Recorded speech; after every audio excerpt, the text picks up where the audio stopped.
Welcome to Detailer's Roadmap Cruise Control, helping you navigate the roadways of life, business, and everything in between. Hey guys, it's Kevin Davis from the Cruise Control Podcast. This is episode number 11. I'm here with Avi Aliman, who is a good friend of mine from, we got to know each other really well in SEMA. I feel like having this podcast is like having my very own meeting with the United Nations. I got a guy that's from Israel, lives in Italy, works for a company out of the Netherlands and Switzerland with an office in the US, right? So like multilingual, multinational. He's the CEO of NG&T, which is the makers and distributors of Diamond Protech here in the United States. And he has got such a cool background that I think when I think of guys that can offer, business advice and life advice and just kind of educating us on, we're about the same age. So we've had different careers by this time, by this age. And I think that wisdom and experience is something that everybody can benefit from. So I'm excited to sit and talk to you. So thanks, welcome. Man. Thanks for having me. That's a long intro, but why don't you kind of give me, if you want, what I call the, superhero backstory of Avi, and then you can superhero backstory. Yeah, we all have a backstory, right? And I was looking through your LinkedIn a little bit today. I was like, holy crap, this guy's done a lot of stuff. So I'd like to start there. Okay. Well, let's start there then. So I'm a startup guy. So I like the adventure of the startup, and I've been doing it since I was about 20. My first startup was actually an adventure into Russia. Actually went and worked in Moscow and started a travel business. That lasted about 15 years, back and forth between different things. I went from agency work to airline work. That was pretty fun. We had a great time. I mean, it's not, it's bad on the news today, but in the time when I was there, it was pretty fun. We all had a good time. What years were that? What year? It was the early 90s.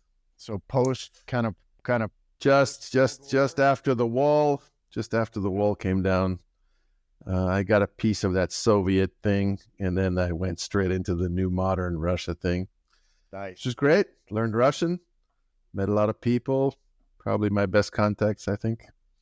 And then after that stint for many years, I moved to Italy, where I was looking to do something different. I met a surgeon, and he had a dream about doing a robotic surgery tool.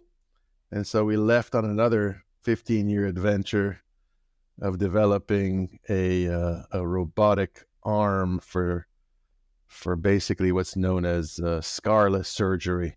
So the idea is that this machine can enter through a small hole and basically do a big surgery, and then you have no scars at the end. Wow. So yeah, that's still going. That's not robot. Well, at that time, I assume it wasn't remote robotics like they do now, or is it? It started because he saw that remote robotics thing, and this would be done the same, remote, just smaller, more compact, and in a way, the robot today that you see operates like this, right? So this is the hole, this is the in, and it can only move like this. It only has a little piece inside. His idea is to have the whole arm inside. So you have an elbow, a wrist, and a tool, and an exchange. So you have actually a toolbox inside too. So really, I mean, completely different worlds, right? One is service, one is completely technology and hardware, not even just software. And and then we did that for a while, and then the technology thing came into play, and this chemical technology came to my head, and we decided to go for it. And so we set up shop in Switzerland, where we do our production. And I only live 3 hours away. I live in Italy, 3 hours away. So get in a car, go for a couple of days to Switzerland, do the thing there, and then come home. The rest of it's sitting at a computer, more or less in this space where where we're sitting now, selling and managing to the rest of the world. That's it. Yeah, us we Americans, when we think of Europe, we're like, man, how far away are these two countries? I just went to we went to Moab for the weekend last weekend, so it was a 12-hour drive there, a 12-hour drive back, and we stayed for 2 days For the weekend. for the weekend. Yeah, so if I'm you and you drive 12 hours, you're a I drove 12 hours 5 weeks ago, and I basically drove and I got to Poland. Like, that's really far up north from here. So yeah, for us it's I guess 3 hours drive, probably have 3 countries in a 3-hour drive. Yeah, I can still be in my state in the middle of the state over 3 hours. So Yeah, no. That's we live in Montana, so it's a big state. grand America. That's right. 3 hours is just it's just a walk in the park. Here 3 hours plus, but I have to say, we have highways where where the maximum speed limit's 130, and in Italy it's, well, you can go a little faster. Yeah, and that's kilometers, by the way, not 130 kilometers, exactly. Kilometers. So what is it, 70, 75? Yeah, 70, 75, right. Yeah. So and now you are a little bit like me, where you kind of, I'm guessing you like the adventure of starting new things, the creation process, and then you like, I get bored. Like, I have 12 brands right now, and unfortunately I never kill the brands. I just keep going with all of them, so I end up with a bunch of them. But I like the adventure of the creative process. Yeah, I do too. The fun part's the creating. The hard part's the pushing up, but it's also fun, right? Because you want to the launch, you want to get this thing going, right? Then there's a certain moment of this. That's probably where you get bored. Yeah. That's where you get bored. Which is, but that's the hardest part. If you get to that point, you're actually got some level of a success, and the revenue's coming in, and the fundraising's done, or not done, but like it's fun done, to get to, like, quote unquote success, and then you just get bored and want to go do something else. Yeah, I mean, listen, the nice thing is that if you're working with good people and you're doing something that you like, then at the end of the day, you can always pivot and create something new around it. I don't know if all your 12 brands are not connected in some way. Maybe they're stepping stones one to the other. Some of them are. We have the detailing brand, which was Detailer's Helper. It was the tool belt that we invented and patented and all that. That turned out to go into consumer, and then I have a custodial brand, like sanitation, that I do some stuff for SC Johnson, and then I've got an RV brand. Like, basically, my wife Michelle is like, all you try to do is create new businesses so you can write off your hobbies. So, like, I have an RV brand, I have an off-road brand, so, like, I'm like, yeah, we got to justify those. We don't want to pay taxes, so we got to start a new brand. And so, yeah, they kind of all fit together, but it's, I'm a multifaceted kind of hobbyist. And so that's something I enjoy. So you did biotech, you did the travel thing, which seems totally unrelated, but it's still totally unrelated. More, it's people skills, it's getting to know people, it's sales and marketing, obviously. That's a big part of it. So now you're doing, so tell me about Diamond Protech and what you guys have been doing there, because that'll give us kind of a basis to have that discussion. So yeah, NG&T is the parent company where we kind of formulate these mixes of chemistry to protect surfaces, and we work on different surfaces. And then inside NG&T, we started playing around with the different verticals where we commercialize our technology. So we basically have a patent around this technology. It's around the mix of nanodiamonds that are enriched via know-how that we have, and we mix them with polymers and resins and other chemicals, catalysts and solvents, solvents. The whole story. carriers, as they say. And the idea was to try to look for some verticals that we thought we could, get into. And then we looked at the car care. We developed some products for it. The products were good. We did a couple of years of preparation, but actually during COVID.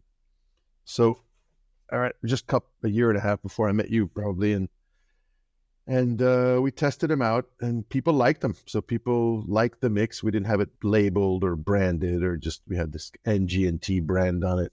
Or maybe you saw that Scott HD video where he was testing this product from this Swiss company.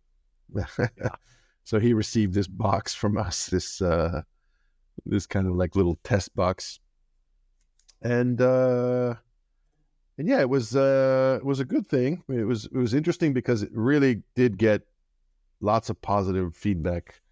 So then we had to make a decision: are we going to go being a manufacturer only or a manufacturer with brand? So we decided to go for the brand, knowing that it's hard push and expensive, more heavy lifting, right? More heavy lifting, exactly. Up in a bottle for people. Exactly. But it was nice to be the producer that sells this to the end, and we like the idea. We also like the idea that you have a product that's made in Switzerland. It's a quality product, and we want it to be seen that way. So we started on this adventure, which is proving to be quite challenging, I have to say. We're enjoying it, but it's definitely a challenge. It's convincing everyone that to try it, and the trials take a long time because people don't have time, and so you give a bottle, then you got to follow up. Oh, I didn't have time. I'll try again. And you follow up again. Still didn't have time.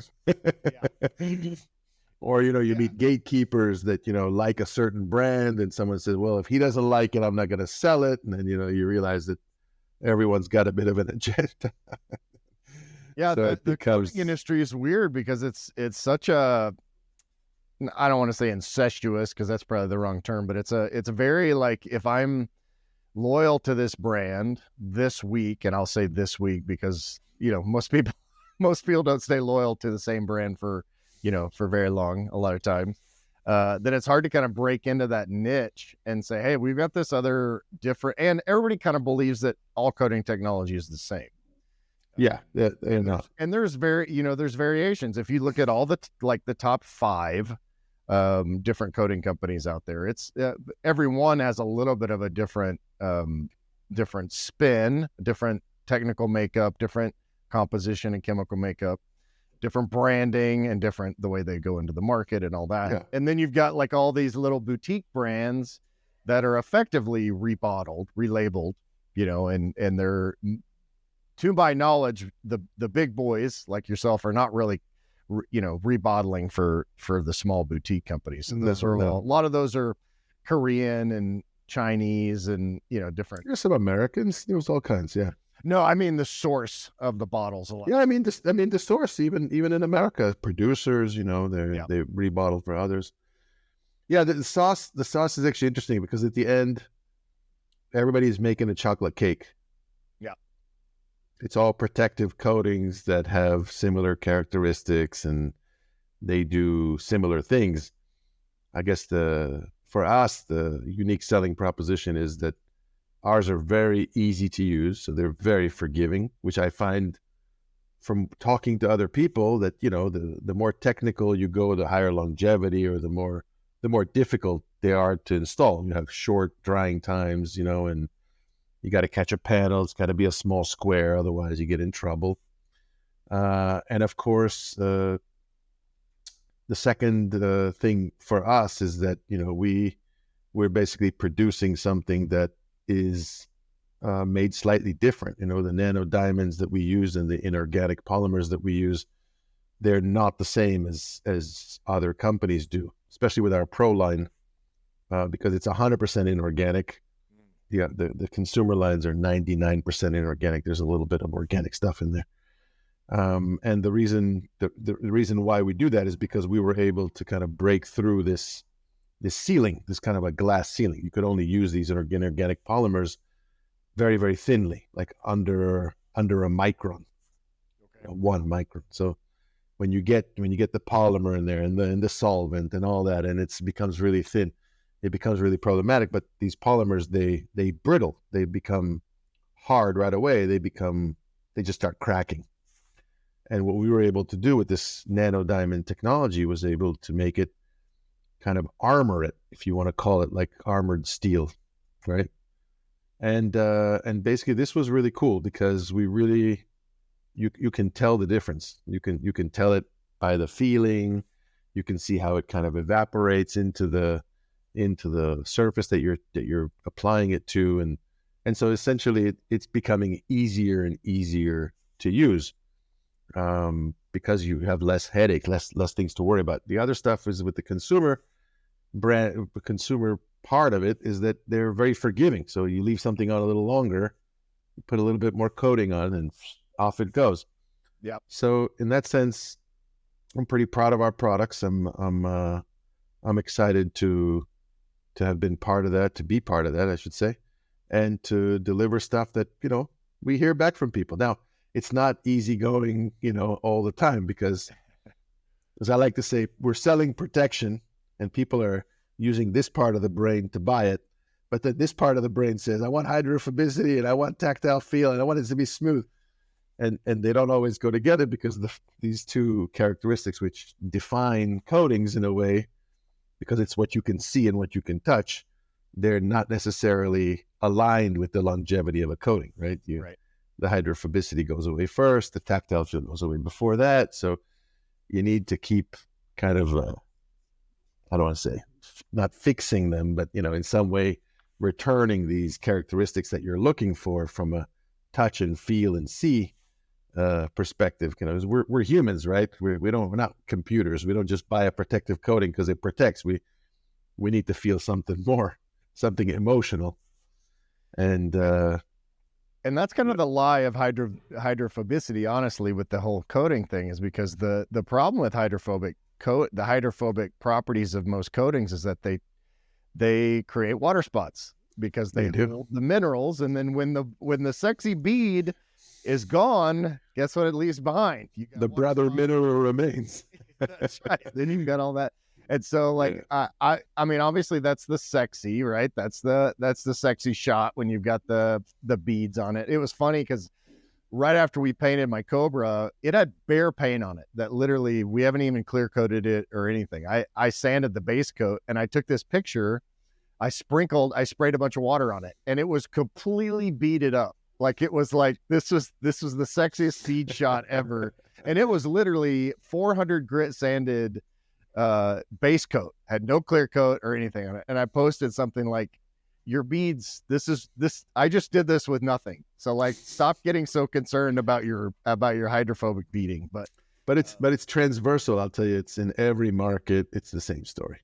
And I'm talking to people from the Middle East to Europe, to Eastern Europe, to Western Europe, to Northern Europe, to Southern Europe, to Japan, to everywhere. It's always the same story, because unfortunately or fortunately, people have this emotional need, and this beating and this sensation, you get from a tactile feel that's very smooth, and they're immediate selling points. Like, your body just reacts as, yes, I like that, I want some of that. The problem, of course, is that it's like everything else. You want to continue to have that emotional effect. It's gotta be fed, right? It's like a little animal. You gotta keep feeding it. Yeah. And so you got to top it up with other products that allow you to have that continuous. The coating is still there. The protection is still going, but you can't see it anymore. And so you're doubting. We're a human. We doubt. We have lots of doubt. Well, and that, I mean, from a manufacturer standpoint, that helps, because then it gives you more of a consumable, right? You got your monthly sealant, and the detailers can sell it as a maintenance product, and sure. I'm the consummate sales guy, so it's like, but people want to say, I bought a coating for 18 months. I want all this stuff for that period that I got it, right? Yeah. So it's tough to explain this to people, but listen, the diehards that love that, they love it anyway, right? So they'll want it. The ones who are iffy, when they start to putting it on the car, they start to get the feeling and they see how easy it is to clean. And then they see that their car is kind of cleaning itself in the rain and it's not so dirty. Then they start buying into it. Then maybe the hydrophobic effect is not so negative, right? Right. People, there are some hydrophobic hunters, as I call them. They're kind of like on the hunt for and then there's people that just say, listen, I'm a regular guy. I just want this thing on my car because I want to enjoy that my car looks better and is clean. That's it, Like I love our glass coating because I travel a lot by car. So I need to see that, that I'm not using these and the visibility at night is better. And then, we travel pretty fast here. So, everything just goes up like this and you're free. Yeah. It's great. It's kind of carefree driving. Yeah. I don't have any, I don't drive my Cobra in the rain, but I also don't have windshield wipers. So they're coated, but I didn't even put them on because I knew I'm never going to drive this stupid thing in the rain. So I don't need them at all. But where do you drive it? Just in the summer? Just in the summer. We get about 70 days a year here. It's I always joke and say, people are like, what do you do with your car? And it's a 65 Shelby Cobra replica, but it's I'm like, well, that's a $60,000 piece of automotive art. That's basically what it is. It sits in my shop, 10 months out of the year, and then we get it out and drive it a few times. That's nice. Yeah, it's one of those cars that's got open stacks on it, stacked injection. So you have to take a shower after every drive because you smell. You smell smell like gasoline. You smell like exhaust. It's not necessarily an enjoyable experience. It's not a cruise. Yeah. No, not really. Not especially. It's an endurance. It's an endurance run. That's right. I just pretend I'm in the 24 hours of Le Mans, I guess. That's okay. You can do that, by the way. Yeah. You can do that. You can do the 24-hour, like you have what does it cost though? The entry? I don't know what it costs, but I've been meeting a lot of people that do it. It's pretty amazing. You hang out with a lot of rich guys, obviously. I don't know. It's like somehow we've been crossing paths with this guy. We basically say, I drive the Le Mans, and I'm like, wow, that's like a serious race. Yeah, but I guess you can do the same in Indianapolis, right? The 24-hour, run. What's it called? Indy? It's Indy? Yeah, Indy. Yeah, I don't remember they have a specific name for the 24-hour one, but that's kind of wild. That's some crazy stuff. Well, it's one of the things I was really interested in about Diamond Protech is you guys had me at, obviously I took notice because I went to your website for the first time after we met at SEMA, and there's this Cobra with its side pipes.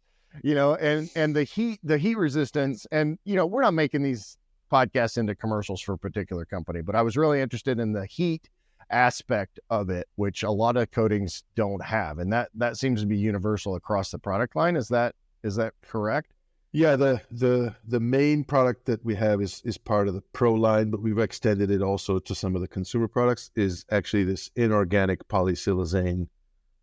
It's extremely heat resistant. Actually, it thrives in the heat. So the more heat it gets, the kind of more protective it becomes. It hardens further and further and further. And so that's a good thing. We've seen it work on extreme heat in different conditions, whether it's the muffler or it's the piece, in the Maseratis, the Ferraris, the back end where the engine comes out on the back and all that stuff turns yellow. On the around it, but that seemed to protect pretty well. And it was it's an amazing protective product. Obviously, that type of product does well under IR lamps. So you put it in, you actually want to bake it before you let it out. But it's not very popular in the U.S. It takes more time. It's a bit more expensive, but it does dry in regular conditions. It just takes a little longer to polymerize.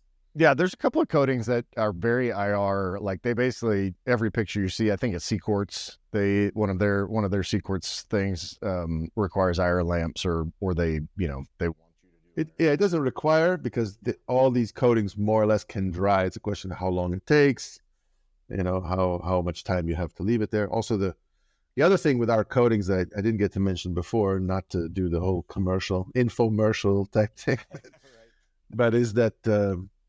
The other breakthrough with our coatings is that they do have a very quick initial curing time. So basically, it allows people to coat and then go out. You don't need that 24-hour, 48-hour stint. which is very, very good because for shops, they can get cars out the door, and the regular Sunday driver can actually use the car after coating and not just, put it away. Most people, most detailers I talk to, they keep it overnight anyway as a precaution. So, well, yeah, because you don't want to pay. For one thing, people are paying $3,000 to have their car coated, and you want to make sure that they think you worked on it longer than you actually did, or at least you don't want them to think it took you 3 hours to coat this car. You don't want them to know it was that easy, right? That's right. Yeah, there's a little bit of mystery involved, but is that so? Is the dry time or the cure time a function of the carrier oils and carrier solvents? Then it's a function of the catalyst that's inside and the way that the coating actually hydrolyzes, right? So, okay. You basically the hydrophobic effect is created by hydrolyzation, and hydrolyzation leaves lots and lots and lots of little tail ends. Okay, so imagine my hair, which is really short. So imagine it on a nanoscale, tiny little hairs all over the place that they don't allow the water to sit flat, so they create that kind of globe, right? And that's what created the hydrophobic effect. But what makes a lasting hydrophobic effect is that the polymer has to have a bonding effect to the surface, and that requires temperature and time. Okay. So you need to create something that has, I don't know. Did you like math? Yeah, I like math. Yeah. Yeah. So, it's like, as you want here, right? Yeah. Imagine a variable equation, right? X plus Y plus Z plus A plus B plus C, and the more variables you have, the end of the equation has to balance somehow, right? Right. So if you're adding too much there, you got to subtract some over there. If you're expecting more here, you got to give some more over there. Like, there's no way getting around the end sum. It's got to equal one. Right. So at the end of the day, you got to add catalysts, or you got to have a certain reaction that starts a little bit earlier or a little bit later. The bonding has to be there, so there has to be a bonder that works, and the bonder can be a catalyst, or it can be a part of the actual chemicals that you're using. It gets quite complex because there's so many variables involved. Right. Yeah. Including the surface itself and what's on. Yeah, and then of course it's depending on what you're doing. Glass is something, metal is something, plastic something else. But in general, we kind of found a way that the hydrolysis happens early, and the bonds that are there are happening quicker. So that's why you get this effect of that the stuff will bond to the car and you can let it out. Because essentially it continues to cure and off gas after. And it continues to cure and off gas, exactly. Okay. So, does now, in terms of like we're talking about the loss of hydrophobicity or phobicity. Thank you very much. I always get hydrophilic.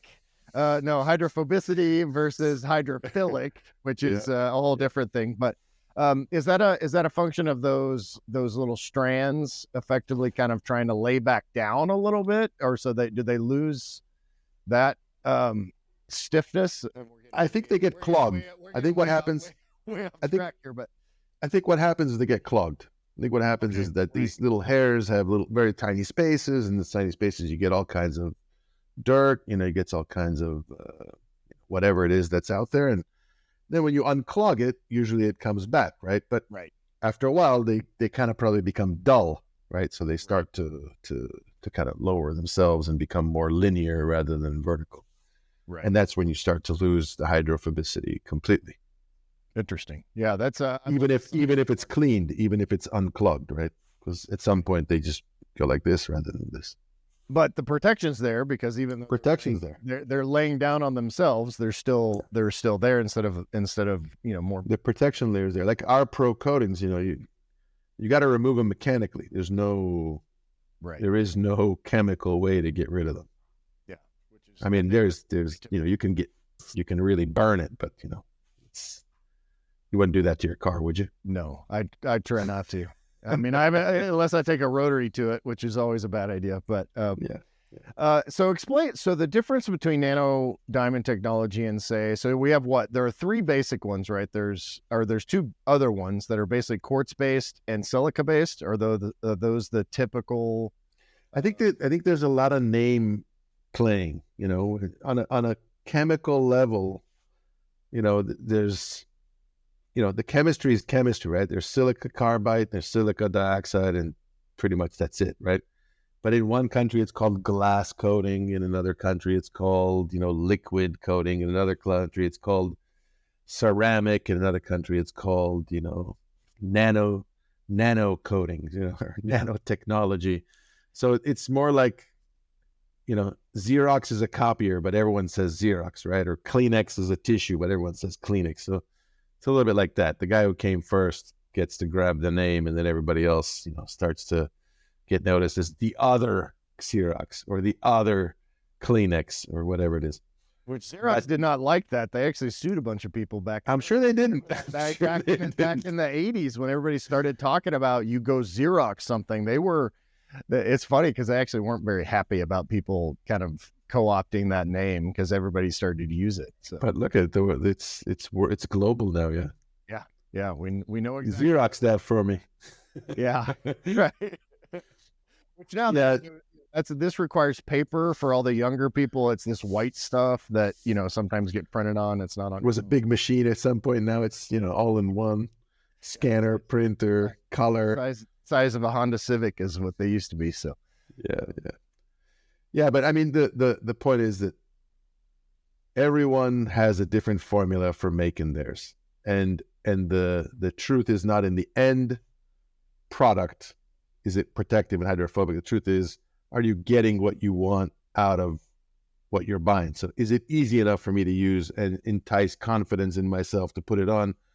Or, am I fearful of causing something that I can't unfix and then I got to drive it somewhere? I think that's probably a first for all the novice or early entry people that are, playing around with this. I've done some waxes, I've done some sealants. I want to go to the next level, right? So I think there I have to say, I think we do a very good product that answers a very good niche, right? And the professional, some professionals in some markets, you can't get them to even think of using 2 bottles. Like they say, I want one bottle that does everything. I want to use it once and out it goes, right? And in some markets, you have people that are saying, you know what? I don't care about doing 1 layer or 2 layers as long as it's easy, it's good, it survives all the headaches that it's going to undergo. And so it really depends on the market and the user and the customer. The customer is also like demanding, right? They say something, they say, I want that one, right? I've got some new detailers that are joining our program. They say, I had some calls from customers telling me I want that. I said, I don't even have that. So, well, that's the one I want, Yeah. So well, they see it on marketing. I mean, early days in the coating industry, which, we can thank these people, and I won't call them out by name here. But we're setting fire to stuff, right? Like we're throwing fire on hoods of cars and stuff, which, was the most ridiculous marketing of all time. However, and we're hitting, with black sticks, hitting doors with black sticks and putting fake chalk paint on it and then wiping it off and all those marketing tricks. However, as got people's attention like the main reason we have a coating industry, say what you will about all that crap, and I'll call it crap. That's the main reason people know it. Grab people's attention. Yeah. What coatings can do. So get out of a niche. What are you guys using? So I know that different coating companies use different, this whole like consumer line versus pro line. And I got to be in the pro line versus not pro line. How do you see that let's talk business. Like, how do you see that intertwining with each of them? Like, is the pro line a loyalty / credibility feeder for the consumer line? Is that kind of this downline vertical? How are you? In general, there's two ends to this. So in general, the pros, they want to be able to sell something that's not accessible to consumers. Otherwise, this is what I charge for the bottle. This is what I charge per hour. This is what I'm doing for your car, etc. Maybe it's not evolved enough to have that sort of transparency, right? Like, I will spend 8 hours to polish your car, and it costs, at least $100 an hour, and you're gonna. And so people are like, people start calculating too much. Otherwise, you just give them this is the price. Right. It's all done. I promise you it's going to look wonderful. Come back, in 3 days and you're done, right? So on one side, there's the need to be able to put something on the car that isn't necessarily available to everyone. Yeah. And on the other side, if I'm going to give you a technical product and you don't really know what you're doing, and you're going to cause pretty much damage that someone else has got to fix in an uncontrolled environment, who do you think is going to be at fault? Yeah. Yeah. Right there. There's your point. I'm going to be at fault. I'm going to be at fault. So in some way, you don't want that for your brand, right? You want to make sure that, people who are doing it, they're doing it well and they're trained. Even we have decided for some shortcuts, like rather than have a physical on-site training, we've actually created an online training. Yeah. Because we think that if you've used other coatings, more technical coatings, difficult coatings, and you've got some experience, and you can tell that from the work that you do in the Instagram that you have, the Facebook, and your own CV or your bio, then you don't need training from us. You just need to know the nuances. You need to know the tips and tricks, what to look for, what not to look for. And then you need to try it. You need to physically get a bottle and try it. So create a certification program that's all online. We ask you to pay a fee to basically differentiate the people that are serious from the people who are just willing to do anything that's for free. Yeah. And buy-in, right? In exchange, we give you more product than the money you paid. So to make sure that you're satisfied for the fee that we charged, we make sure that, and we give you a chance to try all of the pro coatings, right? And you can, right. Some of them are single bottles, some of them are, single bottle with a topper, and then one of them is actually a 3-bottle system where you have 2 base coats and a top coat. But they're all relatively easy to put on. You need a bit more experience for sure, because the drying time's faster, and the combinations also, because you're sitting one layer on top of another layer. You got to make sure you let it dry enough. You got to be able to understand, is it absorbing? Is it repelling? What's going on? So that's really where we came off. The characteristics are the same. They're inherent in the formulas. They got to be easy to use. Otherwise, there's no unique selling proposition, right? I mean, they could be harder, than another coating, but that's how you're going to see that. We still haven't invented the super scratch proof, metal coating that's clear. They're all scratch proof, right? Like I can dump a load of gravel on my hood and it's totally fine. I thought nothing's going to happen, right? What is it called? It's there's some immortal, right? Yeah, it's an immortal coating. So. Right. But that's the reason. And I've had a lot of negative feedback from customers who are like, I'm not a pro, but I certainly know coatings and I want the pro line, and I can't have it. Can I get it? How can I get it? It's a decision that we had to take to kind of differentiate, and we'll see. Maybe in a few years' time, the market will shift and things will change and we can release them. But for now, I'd prefer that, first the world sees our coatings for what they are in terms of consumer. The pros get to start putting on our coatings. There is a uniqueness to them that I'd like people to try and see for themselves. Yeah, because each one is different, and people will find whatever they like. Obviously, the support aspect of it is really important for most detailers, and the training, and how fast does it flash? How big of a panel can I do? How efficient can I be?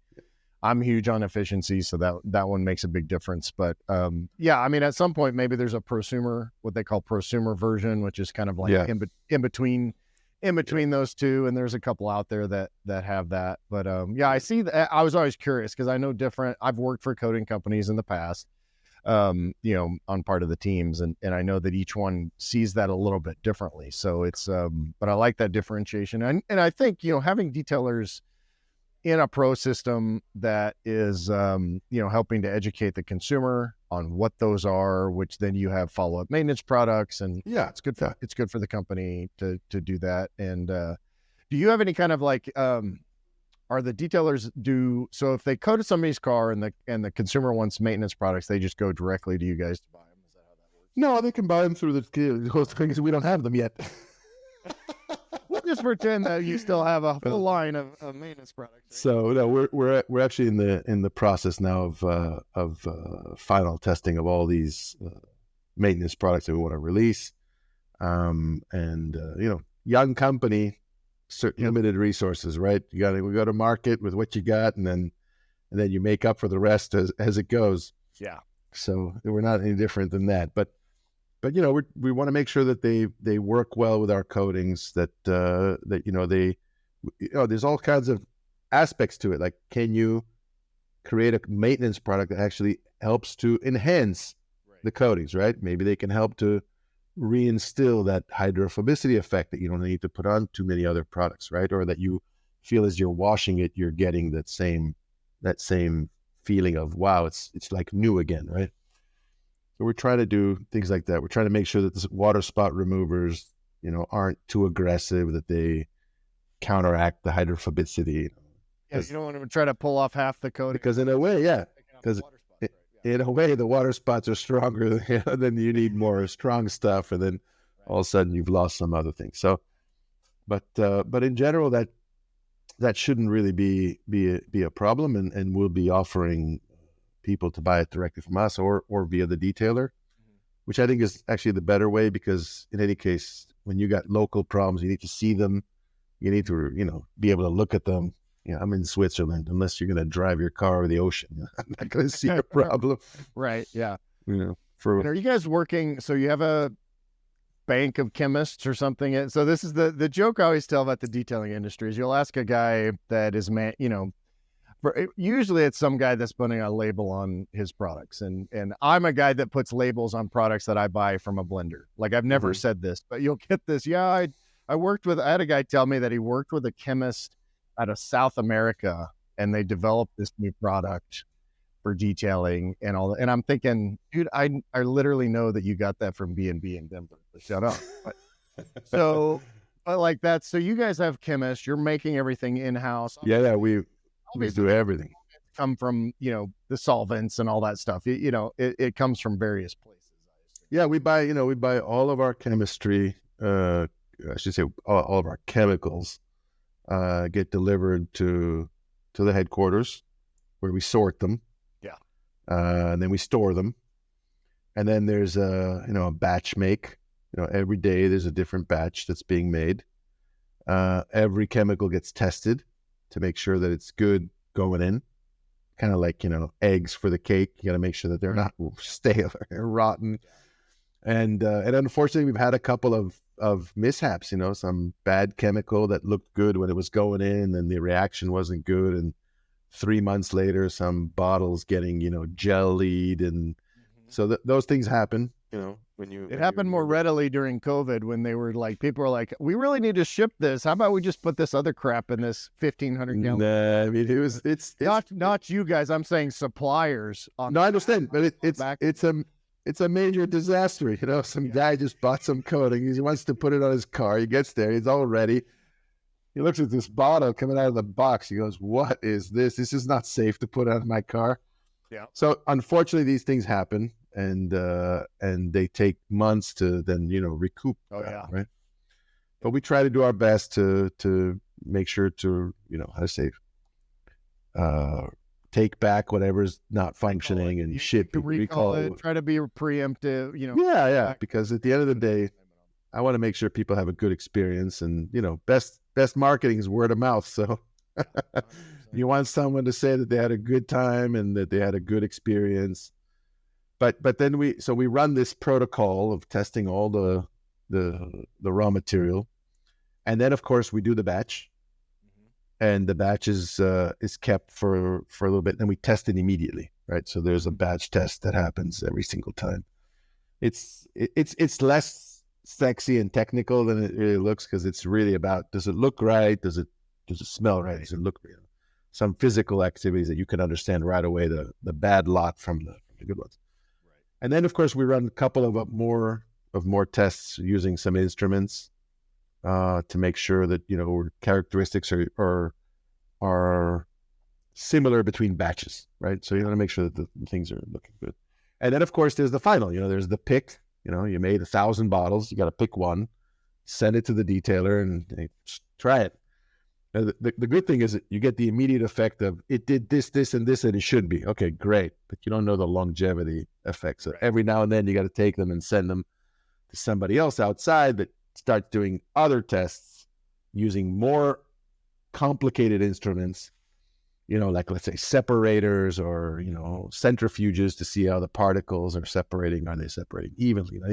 We're getting into minute little things. And then, of course, there's the accelerated, the accelerated aging process, right?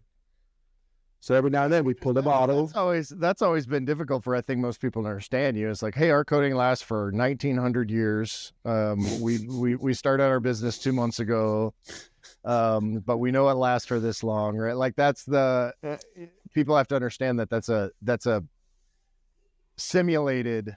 Yeah, it's an accelerated. Yeah, it's in a lab. Accelerated, right. Yeah. So we sell a bed liner that has been tested for UV, but they put it in an accelerated UV exposure so that we can get a test of 3,500 hours worth of UV exposure, right, with in like a week and a half, right? So that's how they test that. They're not gonna leave it outside for. Of course, coatings are made to be in real life. So of course, real life testing is really tough, right? Well, we did like, I think something like 3,000 cars before we decided to jump full into this with the brand and everything else. Of course, it's in the beginning you do 1, then 2, then 100, then a few hundred, then you give them the hands of different people. They do cars, and then all of a sudden you start losing control. You don't have pictures of every car. You don't have every car listed. You have a number of detailers that you're working with that they're doing this and this car. The cars are coming back. You're seeing them as they come back. We have a date. We have we have a drive with like videos and photographs of all these different cars. But of course, the difficulty thing is that they're all in different environments. They're in the north, in the south, in the hot, in the cold, But overall, the true, I guess, final test is customers who had this coating on their cars for many years are happy, right? Yeah. They're feeling like they got what it's been working, right? And they come back and they do it again. So from that sense, we feel pretty happy with the testing that we did before we went, let's call it public, right, with this stuff. And we hope that now that we're, full-fledged company with a brand and followers and things develop, that, this will be showing more and more and more as people, come back for their, half year, 1 year, 2 years. We've only been in the market for 7-8 months. So it isn't that much of exposure yet, but I think that'll be all right. Yeah. I'm hopeful. We're talking mainly to detailers probably here in automotive, guys. You've done multiple startups, and brand building. Talk to, one of the things I think most of these detailers don't do a great job of is branding, brand recognition, kind of, figuring out their market share, figuring out how to get the word out and all that. Talk a little bit about kind of some of the strategies that you've used and what you would give as advice to, even a detailer that's been in, had a detailing business for a couple of years. There's no pain in rebranding if you needed to. I mean, it's a lot of heavy lifting, but I mean, you guys decided to go from just being a blender, you made that decision to actually developing a full-on worldwide. So brand. Branding, naming, it's tough. It's really because you're putting so much weight on a word, on a logo, on an image, and usually everything's been used, right? I mean, we're Diamond, like there's so many companies use Diamond in there. We found coatings named Diamond. Like, how are we going to jump into the coating business and call ourselves Diamond Protech? There's already a Protech. There's a Protect. There's a Diamond. There's an everything, right? So and brands you got the Swiss flag, right? So we got the Swiss flag. Not everyone can claim that. but the point I guess is that a brand is like a baby. It requires nurturing. It requires development. It requires organization. You got to be organized. If I can give one tip to people is, if you're not a very well organized person, that's where you need to work. You need to have someone help you. You got to be organized. Things need to be, because anything you're building is like a house. If you didn't have a level playing field when you started the foundation, the house is going to come out crooked. If you somehow in the wall building all of a sudden, went 2 degrees further, by the time you're done, you're now 10 degrees further, and the whole thing looks, again, it's not aligned. And so order, process is key. I would say it's the opposite of the skill set you need when you're starting, right? Because when you're starting, you're multitasking, you're doing a little bit of everything, next thing. But at some point, you got to take a step back and say, okay, now this I did well, this I didn't do so well. Got to fix that, because if you get too far along, it starts to become a disaster. You got to fix, you got to break to fix again and then rebuild it.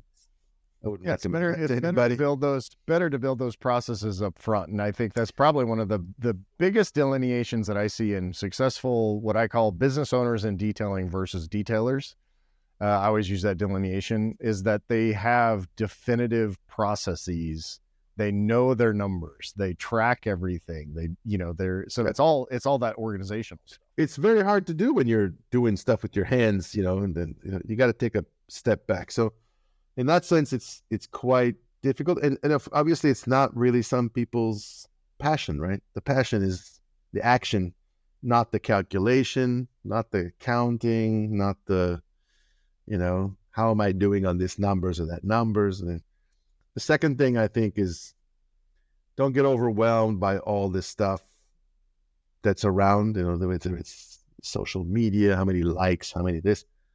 Deliver a good product, deliver in a fair time, so time is money for people there. For them, it's important that it comes, not, you said it's going to take 3 days and it takes 8 days. Yeah. They're not going to be happy, even if it's the perfect, job. So stick to what you agreed with people and make sure you deliver on that. And then, of course, if you're passionate and you're passing it on, people kind of get stuck with it. They kind of, it's contagious, right? In a way. So in that sense, I think that's also a very good thing. And if you're trying to do this as your own small business, remember your limitations, right? You have a certain number of days in a week, a certain number of hours a day. You can't please everyone, can't do every job that comes through the door. And I think wherever I was somewhere in the beginning of this journey, and someone said, if you have a 3-month waiting list, you need to raise your prices. I thought that was a great comment. Like, understand what you're worth. That's also good. Really be aware of what you are worth, and don't be afraid to turn away business or turn away an opportunity if something is not matching with you. And then I heard somebody else said, who's actually very good, is like, make sure you interview your client, right? Make sure that you're talking to them and asking them questions. You'll be surprised how forthcoming they are, right? Rather than selling them. Right. Right. I mean, they came to you for something, right? They didn't just show up because you called them and said, come over, right? They look for you. They have a need. Yeah. Try to figure out what that is. From a branding perspective, I guess it's if you find a brand that works for you and your story relates to that brand, and you can piggyback, right? You can, whether it's a brand of a coating or a brand of something else, and you can affiliate yourself with that, and that's a more powerful brand than yours, you should do it. But if you're talking about branding yourself, and your business, then it's a little baby. You got to take it, diapers, and nurse it, and it grows, and I got 4, so I got 4 kids, so it's all about the kids. Yeah, I was about to say that's, don't get to, unless you're, and I say this, I'll probably say this on 80% of these podcasts, but unless you're a single person, stop taking pictures of your watches at 2:00 in the morning. Because if you're doing that and you're still working at 2:00 in the morning, you're doing something wrong. And I think what was interesting is it always strikes me as interesting and encouraging when I meet new people and I have conversations with them, and I know about their family more than I know about their business by the end of that conversation. And you and I and Michelle, we talked at the party and we talked a lot about travel and Israel and your home country. And but we knew each other personally versus we didn't talk much. We had a business meeting earlier that day, Yeah. and we didn't talk that much about business. And I think that speaks to, first of all, you and I are a little bit older, right? So our perspectives on life are a little bit different, but resist the temptation to, build your entire identity around your business, because that's something that, at the end of the day, your business is only going to be here for so long. Yeah.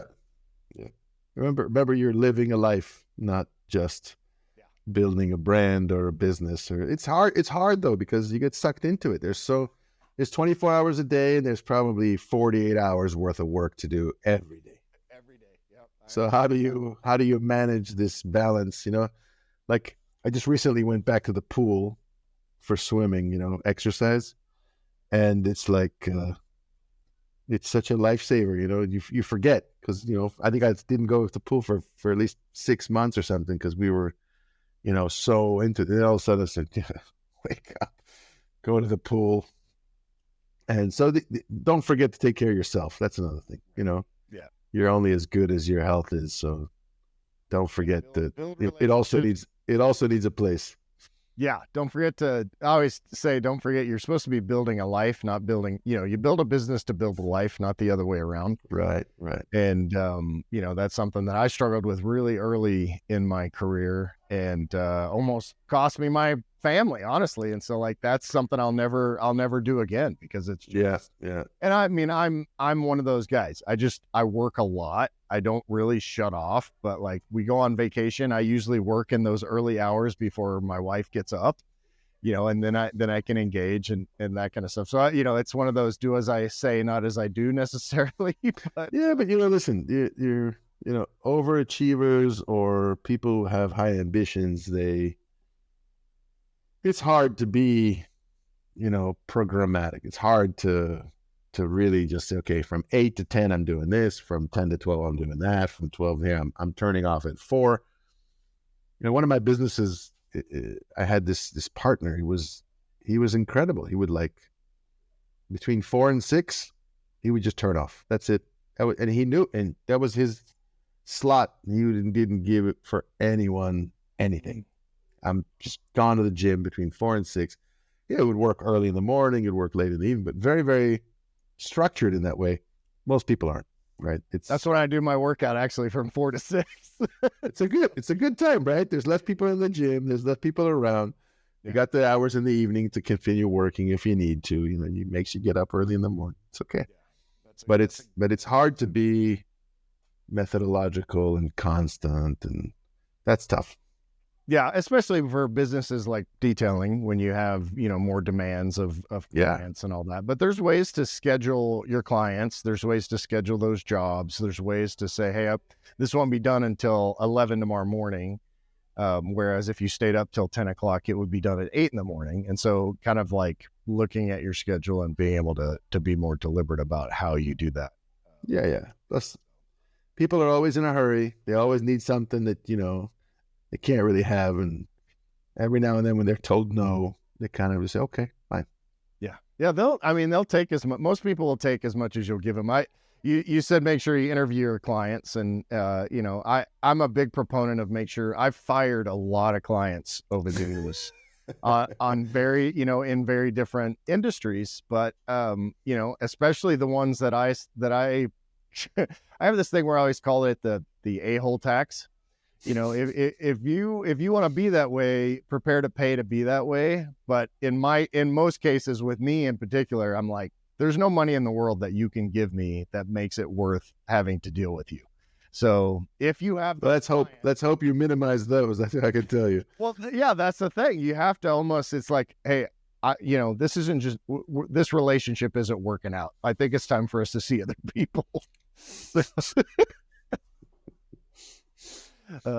But yeah, so, that's great advice about branding. What else, any other, I've had you for about an hour already. It's been super interesting, but what other kind of advice would you give? You're dealing now, you come from very different industries, which is awesome, because I think now that you've spent the last couple of years, 3 years in the detailing world, which is a whole different animal that most people have for sure have no exposure to. What have you kind of brought to the table, and what kind of advice are you giving to detailers, as you meet them and as they ask you questions and as they're trying to become part of the pro program and all of that? Yeah, I'm not too big on doling advice to people who have a mastery that I don't. I didn't come from the detailing world, and I don't have that. I'm not into doling advice, but what I'm seeing across the board is that there's lots of upcoming detailers that want to jump in, and a lot of them don't survive. They're very, they think it's easy. They think it's easier than it is. They then run into some problems. They're not calculating well either their time or their costs or whatever it is. So if you're starting, take a deep breath and think very well if you want to turn this hobby into a career. If you want to keep it as a hobby and maybe, Sunday kind of a weekend extra dime, don't bite more than you can chew, right? If you don't take on complex jobs that, lead to headaches, take the easy ones, earn less money, keep doing it, until you get to the point where you can have your own shop and where you can start dealing with the other techniques, whether it's sanding or, whatever it is that you're going to get into. Definitely there's a big difference between, as you said, a detailer and a business owner, right? There's a moment when the passion takes a second, kind of I don't want to say backseat, but certainly passenger seat. It doesn't drive the business anymore, right? The business needs to be run by business, metrics, right? And business ideas. So in that sense, I would tell people that, if you're enjoying detailing and you don't like your day job, but you love this, and be weighing on the scales if you're not going to turn your wonderful hobby into some nightmare job that you didn't really want anyway. Right. And efficiency, really there are tricks to efficiency, and they need to be learned, and they're experience based, and it's whether you're working with certain chemicals or you're doing certain processes. I would keep learning as much as you can. Not everyone's process or everyone's chemicals are good for you, but until you find the right mix. And you don't necessarily need to reinvent the wheel every single time. It's like you have to make innovation at every step. If you found something that functions and it works, do not innovate. Keep it going. Right. Yeah. Wait till it starts to become inefficient before you jump and make change, because even the slight changes, they need time to solidify.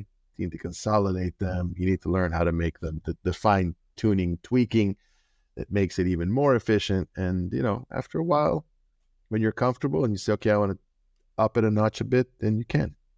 Right. Yeah. Cause it's it's one of those things where just because you can doesn't mean you should. That's right. One of my favorite phrases, and we've talked about it with other on other podcasts, that it's not everyone is an entrepreneur, even though people like to call themselves entrepreneurs. Some people are technicians, some people are small business owners. Necessarily, it's not just because you're a small business owner doesn't make you an entrepreneur. There's a different kind of mindset, and it's not for everybody, and it's also doesn't have to be. It sounds sexy, right? But it's, it comes with its own set of baggage. Yeah, they see the bags under my eyes. That's, that. Exactly. It comes with stress. It comes with, living on the cusp. It comes with lots of failures, before you hit some successes. It's a real ego, cruncher. Yeah. So it's not for everyone. Sometimes, and sometimes it's, it's very economically straining. You throw in your last pennies in there, and then it's not working, and then you got to do it again, and you got to find, you got to raise money, and raising money, like everyone's I say Monday morning quarterback, right? Right. Yeah. I expect failure at every turn. That way I'm pleasantly surprised. But yeah, I don't think most people realize the stress that's involved in doing, kind of an entrepreneurial pursuit, and, small business is the same way. And, just really examine whether or not you're happy just because all your buddies are doing it or the detailing industry is doing it doesn't mean that maybe you'd be happy doing it a different way. I won't say doing something different, but maybe. Yeah. Or team up with someone, that's another thing. Some people, it's hard because, partnerships are like marriages. Everything's good in the honeymoon. And then, you got to figure out how to live together. But, you might really just marry someone that has a different skill set. And you bring a different skill set. And as long as the rules of engagement are clear, there's more power in groups. That's for sure. Yeah. Well, I'm about to celebrate 28 years of marriage, so I think I've got the partner that in another couple of months. But I think I got the partnership work. That's a good thing, man. The fact she hasn't killed me in my sleep is a miracle in and of itself. But well, Avi, thank you so much, man. I think that thank you, Kevin, for having me. I love learning more about the product and what you've done, and we'll have to have you back again and kind of get a follow-up. It's quite an inspiration, man. 28 years. I'll keep remember that one. Yeah, well, if you want marriage advice, let me know. Good job, Michelle. Yeah, for sure. If you want marriage advice, I'll give you Michelle's number for sure. I'll call her. All right, I'll call thanks her. very much. All right, man. thanks again. Yeah, Thanks for having me. Bye-bye. Take care. Bye-bye. Get your one-stop success solution at detailersroadmap.com today.